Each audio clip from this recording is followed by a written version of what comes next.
दुनियावी लोग के साथ मैं हूं मोहम्मद अशफाक। इस वक्त इस्लाम आबाद में क्या खिचड़ी पक रही है। जस्टिस सरदार मोहम्मद फराज डोगर का इस्लाम आबाद हाई कोर्ट में ट्रांसफर के नोटिफिकेशन में ताखीर क्यों हुई है और अब तक पिक्चर क्यों नहीं क्लियर हो रही,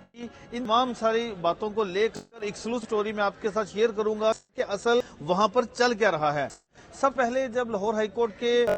जस्टिस सरदार मोहम्मद सरफराज डोगर साहब का नाम जेर बहस आया कि उनको इस्लामाबाद हाई कोर्ट में ट्रांसफर किया जाएगा और फिर वो वहां पर सीनियरिटी में सीनियर तरीन जज होंगे, और जब chief justice Amir Farooq supreme court में जाएंगे तो फिर justice Sardar Mohammad Sarfraz Dogar chief justice Islamabad high court के ओहदे का हल्फ उठाएंगे। ये कहानी तो यहाँ तक थी और इस हवाले से सारी जो हतो किताबत थी वो भी चल रही थी, लेकिन जब ये मामला थोड़ा सा करीब आन पहुंचा तो अचानक वक़ा तंजीमों की जानिब से प्रेस रिलीज जारी कर दी गई और उन्होंने कहा कि यहाँ पर जो जस्टिस होगा इस्लामाबाद हाई कोर्ट में वो उन्हीं हाई कोर्ट के जजेस में होगा, दूसरी हाई कोर्ट में से किसको लाकर यहाँ पर चीफ जस्टिस नहीं बनाया जा सकता। तो पहली तो बात यह है कि इस तरह की मुतअद्दिद मिसालें पहले से मौजूद हैं, ये कोई अनहोनी नहीं होगी कि जस्टिस सरदार लाहौर हाई कोर्ट से पहली मरतबा जज जाएगा और वो वहाँ चीफ जस्टिस नहीं बनेगा। अब दूसरी बात यह है कि अभी जस्टिस सरदार मोहम्मद सरफराज डोगर के हवाले से किताबत का सिलसिला जारी था, तो इस दौरान इस्लामाबाद हाई कोर्ट के जज की जानिब से खत लिखा गया और जिसमें ये कहा गया कि ये मामला ना करें। फिर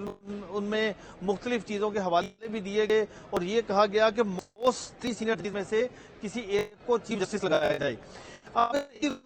यानी जो कल हफ्ते का रोज था, हफ्ते की शाम 4 बजे ये पूरी पक्की इतला थी कि कल जस्टिस सरदार मोहम्मद सरफराज डोगर और सिंध हाई कोर्ट में से एक जज को इस्लामाबाद हाई कोर्ट लाया जाएगा और उनका बावसूख जराए ने इस बात की तस्दीक की है कि नोटिफिकेशन की ताखीर होने में सबसे जो बड़ी वजह पेश आई वो ये थी कि सिंध हाई कोर्ट के जिस जज साहब को इस्लामाबाद हाई कोर्ट में ट्रांसफर किया जा रहा था ने यहाँ पर आने से रजामंदी नहीं की, जिसकी वजह से फिर इस्लामाबाद में एकदम सतह एक इजलास और उस इजलास में ये फैसला किया गया कि हम क्यों ना बलूचिस्तान हाई कोर्ट को भी साथ मिलाएं। तो फिर 3 से एक जज इस्लामाबाद हाई कोर्ट आ जाएंगे और इस तरह से किसी को कोई इतराज भी नहीं होगा।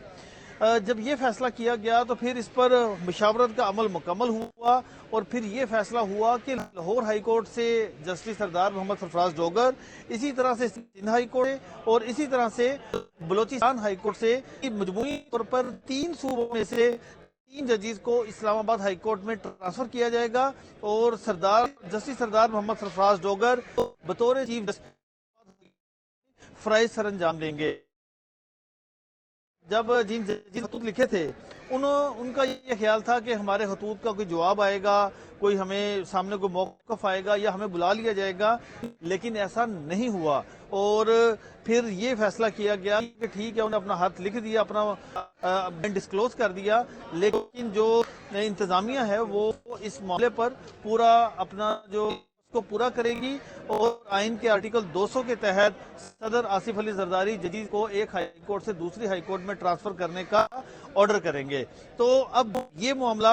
यहाँ तक तय हो चुका है कि तीनों सूबों में से एक जज को इस्लामाबाद हाई कोर्ट लाया जाएगा, उनको ट्रांसफर किया जाएगा और अब ये नोटिफिकेशन चूंकि आज नहीं हो सकेगा, अब ये नोटिफिकेशन पीर के रोज तक जारी किए जाने का इम्कान है और उसके बाद फिर यहाँ से जजेस वहाँ से इस्लामाबाद हाई कोर्ट चले जाएंगे। अब तक की जो इतला है वो ये है कि लाहौर हाई कोर्ट के जस्टिस सरदार मोहम्मद सरफराज डोगर साहब के हवाले से खतो किताबत का सिलसिला मुकम्मल हो चुका है, यहाँ से लेटर जा चुके हैं और सारी कार्रवाई खत्म हो गई हैं और जस्टिस सरदार मोहम्मद सरफराज डोगर ने भी अपना तमाम तर जो इकदामात हैं, जो उनके यहाँ पर छोटे छोटे काम थे, वो सारे मुकम्मल कर लिए हैं। और ये भी इतला है कि इस्लामाबाद में यहाँ से जब 3 जजेस जाएंगे तीनों हाई कोर्ट से, तो उनकी रिहाइश गाहों के भी इंतजामात को हतमी शक्ल दे दी गई है, किस जज ने कहाँ पर रहना है, तो ये सारे इंतजामात भी वहाँ पर मुकम्मल हो चुके हैं। तो अब बाकी बचे हैं 2, यानी सिंध हाई कोर्ट और बलूचिस्तान हाई कोर्ट। वहाँ उन दोनों सूबों की हाई कोर्ट से मुतल्लिक खतो किताबत का सिलसिला जारी है। मे भी आज शाम तक ये खतो किताबत जो है ये मुकम्मल हो जाएगी اور پھر سے ان تینوں تقرریوں کے حوالے سے جلد نوٹیفیکیشن جاری کیے جانے کا امکان ہے۔ جہاں تک بات رہی بار ایسوسیشنز کی، تو بار ایسوسیشنز کا آزاد اور خود مختار ہیں، وہ اپنا موقف پیش کرتی رہی ہیں، چاہے وہ 26ویں ترمیم ہو، چاہے